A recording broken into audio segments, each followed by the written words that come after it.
From NBC News, this is Today.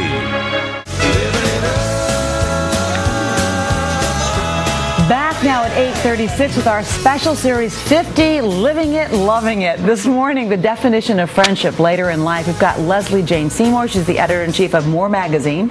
She recently wrote an article about this topic, and she's joining us this morning along with one of her best friends, Nancy Evans. And also R.G. Allen is the clinical therapist at Drexel University. Good morning to all of you. It's great to have you. So the dilemma is really, I think every woman really can feel it, and whether they're 50 or younger with children, that there are stages we go through with our friends. What happens to women and friendships over time? Well, I think you don't take as good care of your friendships as you should, because, the family gets in the way. I have, 2 kids, but now I'm an empty nest, so I finally was able to wake up and say, what happened to all those friendships? I like women, I like those friendships, I need them. But we forget, we're so busy with our work and our family and all these other things. It's the friend who you forget, it's always 11:30 at night and you go, I should have called Ann. I know. So that's frustrating. But you were able to call Nancy, and so there was something that kept you together as glue. And part of it probably had to be an understanding about. We don't have time for each other. You're totally right. I mean, to be able to forgive. If Leslie didn't make that call at 11, I could say, I understand. I fell asleep in my clothes on. Because you also get tired with this crazy life. So one of the things that's nice now is Leslie's empty nester.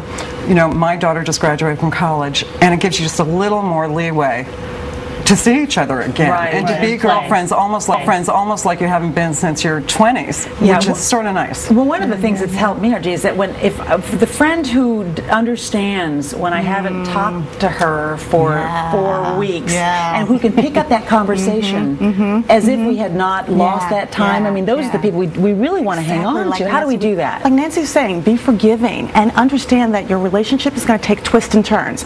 Leslie talked about the G-forces of life. If you can withstand that and maintain your friendship and be flexible and know that maybe you're not going to have the quantity time, but you'll have quality time. And then those ups and downs that you go through, you've got to be able to be there and not miss those opportunities, because you can't say, you know what, later I'll be there for you when you're having that job loss issue or that relationship issue. Take the time to be available, but know that that's going to change. The question is not if it's going to change. The question is, when is it going to change, and how do we adapt as friends, knowing that, hey, we're lifers, we're not seasonal friends, and then having your investment is different. I think that what you just said about seasonal is to know that there's reversals of fortune, right? Your lives go up and down, whether it's personal, professional, and that person, it's about you. It's not about your title. It's not about you have to hang in there. And I think, some women take it way too personally.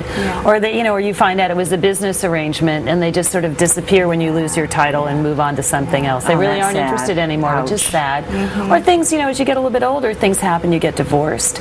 And, the friend moves away, or the friend becomes vulnerable and doesn't want to show you that side, or they get ill. There are different things that happen. Well, let's then help women who are in their 50s, or of all ages really, but specifically we're targeting for women in their 50s who feel as though they lost good friends. Maybe they didn't exactly keep up. Maybe they feel a little guilty about that. I think we all feel like that about certain women in our lives.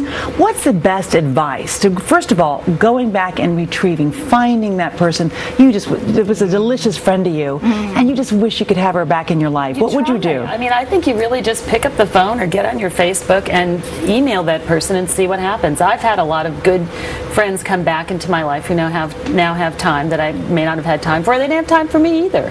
And you can pick those things and you can up. say, I'm sorry, but my life got away from me, but I miss you. Facebook has really become a solution for you. And one of the things I've done, just because I'm not good at making those daily phone calls, is to make almost rituals. I mean, every year I have a girlfriend weekend with these 7 women I met 10 years ago, and we do it every single year. I've got another group which is nursery school parents from my daughter's nursery school years, and we get together every year in the fall. So by having these annual outings, it's a way to kind of keep some friends going through your life. I want to start a book club. You know, I mean, club is great. Or some kind of a club, right? It's great. I say be It's creative, great. be open to the possibilities, be courageous to redefine yourself and redefine those friendships. And once you move into that, even if that doesn't work out, don't take it personally. Try again with someone else, because what do you have to lose? One of the best bits of tips that I got from reading what you guys are doing is this idea of start acting like you're in your 20s again. You know, that's dangerous advice, honey. But Well, not quite all those things, and you're not supposed to do all of it. But, you know, pick up the phone. I mean, it took me a long time to say I'm going to pick up the phone and call a friend I haven't talked to in a long time. You feel embarrassed. It's like being a 13-year-old guy asking a girl out for the first time. But you know what? That's the point. Is that we know women today are so accomplished, and we get so many things done.